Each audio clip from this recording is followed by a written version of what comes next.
Assalamualaikum warahmatullahi wabarakatuh, sahabat Jaknil dimanapun kalian berada. Berjumpa lagi dengan saya Lukman Hakim di Jaknil Spesial Ziarah. Ya, saat ini saya bersama Muhammad Afifuddin. Ya, Muhammad Afifuddin. Kemarin tuh kita udah ziarah ke makam Imam Suyuti ya. Imam Suyuti, Imam Jalaluddin Asyuyuti. Ya, dan sekarang kita mau ziarah kemana nih? Ke salah seorang muhaddis, Amirul Mukminin dalam ilmu hadis dan juga Al-Hafiz dalam ilmu hadis. Ya, Masya Allah ya, beliau adalah pakarnya ahli hadis ya, pemimpinnya ahli hadis ya. Yang pasti namanya sudah sangat harum dalam dunia Islam ya, dalam khazanah Islam. Apalagi seorang santri. Ya, apalagi seorang santri dan thalibul ilmu pasti tahu kalau kita sebutin namanya ya. Iya. Itu siapa? Imam Ibnu Hajar Al-Asqalani. Nah, makamnya itu gak jauh ya dari makam Imam Syafi'i. Ya. Dan kita juga udah pernah ziarah di sini, di dua konten ada tentang masjid dan makam Imam Syafi'i. Kalian bisa lihat lah. Dan sekarang kita mau jalan langsung ya, keburu maghrib. Keburu maghrib. Dan bagi teman-teman yang ingin ke makam Ibnu Hajar Al-Asqalani bisa dari Seda Aisyah terminal yang awal dan langsung menuju ke jalan Sidi Uqbah namanya. Iya. Ya, kalau teman-teman bingung nanti tanya aja orang Mesir pasti tahu jalan Sidi Uqbah. Kalau tanya makam Ibnu Hajar biasanya orang pada nggak tahu ya. Iya. Ya, yaudah, mending langsung aja ikutin yuk. Let's go. Oke, teman-teman semua, sekarang kita menuju ke makam Imam Ibnu Hajar Al-Asqalani ya, yang terletak di kawasan Al-Qarafah As-Sugro. Dan untuk informasi buat teman-teman, Qarafah Sugro ini terletak antara Kota Fustot atau ibu kota Kairul Lama dan Bukit Muqattam ya. Jadi istilah Qarafah sendiri sebetulnya ya, Pepe. Itu emang hanya merujuk kepada kaum mukminin saja. Kaum mukminin saja. Jadi kalau umat Nasrani, Yahudi itu tidak disebut Qarafah, teman-teman ya. Ya, disebut Matfan ya. Ya, Matfan atau Madafin Yahud, Madafin Nasrani dan sebagainya. Ya, jadi kayak di daerah sini tuh kuburan khusus untuk orang-orang Islam. Ya, orang-orang Islam saja, kaum mukminin. Oke, kita lanjut ya. Nah, kawasan Qarafah ini sebetulnya sangat istimewa, Beb ya. Iya. Ya, karena kan di sini banyak sekali dikuburkan para makam-makam orang-orang soleh ya. Iya. Para alim, ulama, aulia, ya. Para sufi, ahli sufi gitu ya. Di antaranya ada siapa? Ada Imam Lais. Ya, Imam Lais, dia seorang faqih. Muhaddits faqih ya, yang pertama kali menyebarkan fikih ya secara luas di Mesir. Kemudian juga ada Imam Syafi'i pasti. Yang pasti. Ya, kemudian Syekh Zakaria Al-Ansori ya, murid daripada Ibnu Hajar Al-Asqalani ya, yang makamnya akan kita kunjungi. Bahkan sahabat Rasul pun ada yang dimakamkan di daerah Qarafah Sugro ini. Yaitu sahabat Amr bin As dan Uqbah bin Amir ya, Al-Juhani. Indonesia gratis. Hey. Nah, ini kita masuk ke perkampungan The City of the Dead ya. Iya. Di belakang kita lihat banyak orang masih beraktivitas ya di kawasan ini karena mereka juga tinggal ya. Iya, di sini, tinggal di sini. Kuburan di Mesir kan yang kemarin kita kasih tahu juga kan identik ada kayak rumah-rumah ya guys sih. Bentuknya ada mastaba, rumah Aila. Itu mereka tinggal di dalam, ada gitu. Jadi kayak mitos-mitos kuburan berhantu tidak berlaku di sini. Tidak berlaku di Mesir ya. Bahkan malam-malam di sini pun banyak orang-orang pada main bola, anak kecil ya. Ramai-ramai. Iya.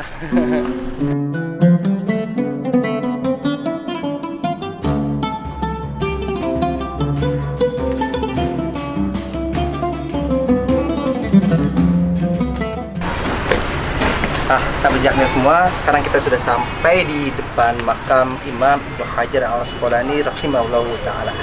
Sekarang kita mau mendoakan beliau dulu, membacakan Al-Fatihah dan juga mengirimkan doa ya. Dan nanti kita baru bahas tentang sejarah beliau, kemudian napak tilas ya, dari mulai beliau lahir sampai beliau membuat karya-karya yang sangat monumental. Ayo, terus.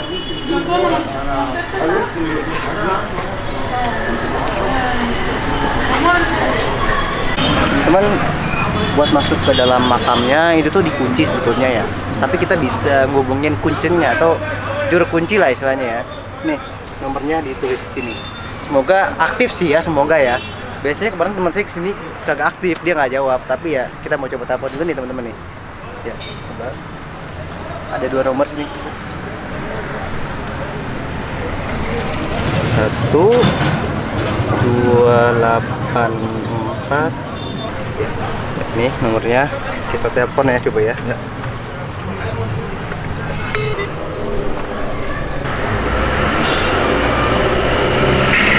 Halo, assalamualaikum.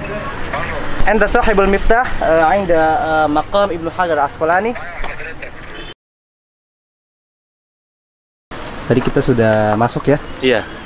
Alhamdulillah tadi kita sudah diberi izin masuk, tapi mohon maaf kita tidak diperbolehkan untuk mengambil video di sana. Jadi cuma kita bisa masuk dan mendoakan beliau, membacakan Fatihah buat beliau. Kita sekarang mau ngapain nih? Kita mau membahas tentang karya-karya beliau dan juga kesungguh-sungguhan beliau dalam menuntut ilmu. Let's go.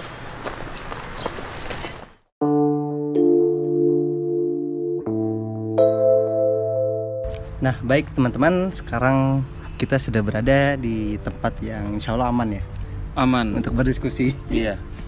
Ini berjarak sekitar 20 meter dari makam beliau.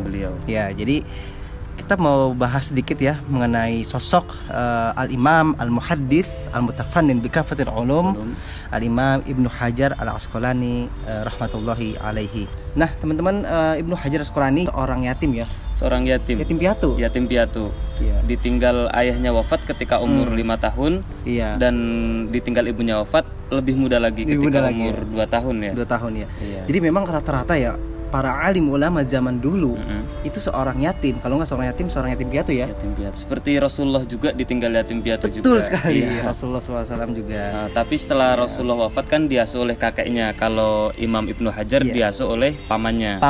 Ya. Dan beliau memiliki banyak karya. Salah satu karya beliau paling fenomenal yang bisa kita pelajari sekarang adalah Fathul Bari fi Syarhi Sahih Bukhari. Ya. Yaitu syarah daripada Sahih Bukhari. Bahkan anna Sahih Bukhari yu'tabar as-sahih kitab ba'dal Quran. As-sahih kitab ba'dal Quran ya. Bahkan Sahih Bukhari pun Imam Bukhari ngomong bahwa saya tidak memasukkan ke dalam jami' atau kitab Sahih Bukhari ini kecuali adalah hadis sahih. Ya, walaupun ada beberapa hadis sahih yang tidak dimasukkan ke beliau, mungkin nanti bisa ditemukan di kayak di Mustadrak ataupun di Sunan. Fathul Bari juga ini adalah kitab yang paling lengkap dalam mensyarah Sahih Bukhari ini. Ya. Karena paling memang detail juga. Karena memang beliau Ibnu Hajar menulis ya kitab ini selama 25 tahun 25 tahun, Masya Itu Allah. waktu yang sangat panjang ya Iya. untuk penulisan sebuah kitab dan kitabnya juga sangat kabir, sangat panjang. Iya. Sangat berjilid-jilid. Iya. Ada 17 jilid ya. Ada 17 jilid. Ya, jilid pertama itu Untuk Muqaddimah. Muqaddimah satu jilid saja yang setebal ini. Ini adalah Muqaddimah ya. Ini adalah cuma Muqaddimah tapi sudah setebal ini. Ya. Dan satunya lagi Fihris ya. Satunya Fihris atau referensi hadis itu. Daftar pustaka dan lain sebagainya. Ada Iya. juga kitab yang sangat populer ya. Sangat populer Itu untuk kitab- kalangan santri. Kita Bulughul Maram. Bulughul Maram min Adillatil Ahkam. Iya. Ini pasti ya, biasanya di pesantren tuh dipelajari ya. Dipelajari. Karena itu kan kitab hadis-hadis pilihan Hadis-hadis pilihan. dan ya secara tematik lah. Tematik. Pembahasannya ya. Iya, diawali dengan kitab Toharoh ya. Toharoh, Bab ya. Toharoh, iya. Nah, selain itu beliau juga memiliki karya lain ya. Oh iya, salah satu karya beliau yang mungkin pas untuk pada zaman ini adalah Badlul Ma'un fi Fadli Ta'un. Fi Fadli Ta'un itu yang bab kitab yang khusus membahas tentang wabah ta'un atau wabah hitam kalau dulu ya. Hitam, iya. Black Death ya istilahnya. Black Death. Jadi beliau itu hidup juga zaman ketika terjadinya wabah. Wabah itu Iya. ketika di era Mamalik ya. Era Mamalik ketika Kalau abad nggak salah ke-14. dua kali ya karena ya. Iya. Ya, yang satu di zaman Ibnu Hajar, satunya lagi di zaman Sultan Hasan. Sultan Kalau nggak Hasan. salah ya. Iya. Ya, karena kan ketika di zaman Sultan Hasan ya, di era Mamalik itu para mayat itu katanya dikumpulkan di sebuah masjid ya, Masjid Sultan Hasan. Di Masjid Sultan sampingnya itu Hasan, ada di maksal. sampingnya. Ya, tempat cuci mayat. Tempat cuci Sekarang mayat. masih ada di sana. Nanti mungkin bisa kita review ya Bisa kita review. di lain kesempatan. Iya, dan ketika terjadi wabah itu, 3 putri beliau meninggal karena wabah. Iya, tiga putri beliau meninggal. Meninggal karena wabah. Dan karena itu beliau menulis kitab ini ya. Menulis kitab ini. Dan untuk konsepnya, jadi kitab Badlul Ma'un fi Fadli Ta'un itu ada 4 bab. Bab yang keempat ini adalah bagus, mungkin bisa diterapkan untuk sekarang kayak misalkan konsep lockdown, social PPKM ya. Iya, social distancing gitu ada semua di situ. Iya. Karena beliau mengutip salah satu hadis Rasulullah, wa idza sami'tum bihi fil ardin, atau bihi itu ketika kalian mendengar di situ ada suatu wabah, fala tuqaddimu alaihi, maka jangan samperin, jangan datang. Wa idza waqa fihi wa antum dakhil fala takhruju firaran minhu. Jangan keluar dari kota tersebut atau desa tersebut. Ya, ini konsep yang sangat bisa dibilang sudah ada dari zaman Nabi. Dan itu sangat matang ya. Selain itu beliau juga memiliki para pengikut seperti Syekh Zakaria Al-Ansori. Iya, yang makamnya dekat ya. Dekat sini ada Syekh Sakhawi juga. Ya, muridnya juga di antara Syekh Syamsuddin As-Sakhawi ya.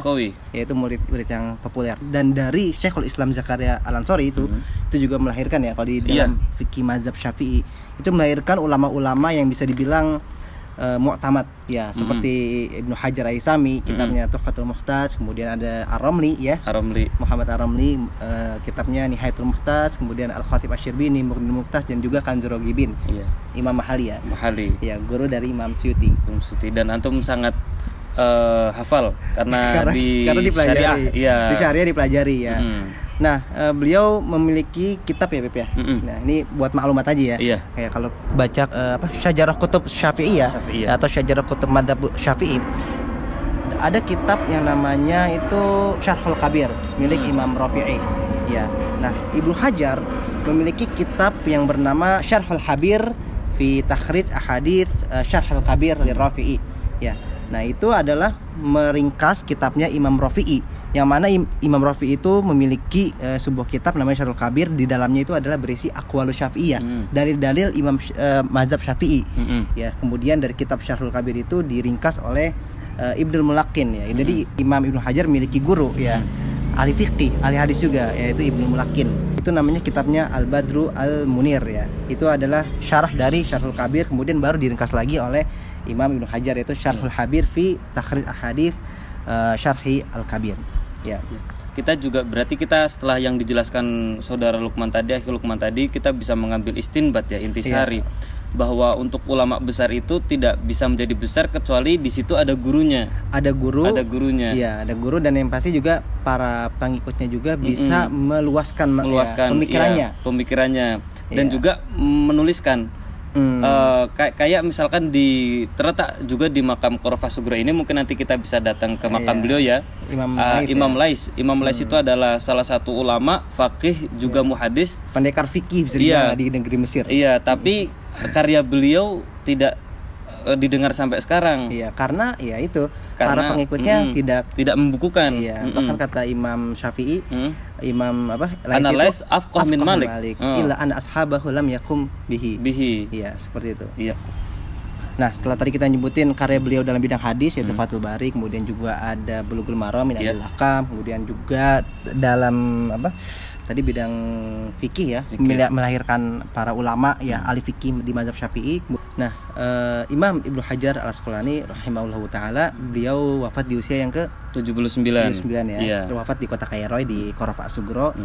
Dan ketika beliau meninggal ya, itu dihadiri oleh 50.000 ya. 50.000 orang, sekitar 50.000 orang. Kita bisa membayangkan bagaimana banyaknya, padatnya kondisi kota Kairo ketika itu ya.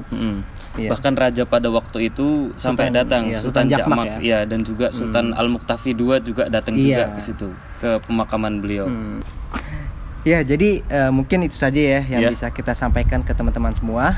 Semoga teman-teman semua bisa mengambil faidah ya, dan bisa mempraktekannya kita semua dalam kehidupan yang fana ini. Dan ikuti terus perjalanan kita di episode ziarah selanjutnya. Jangan lupa like, comment, dan subscribe. Ila liko.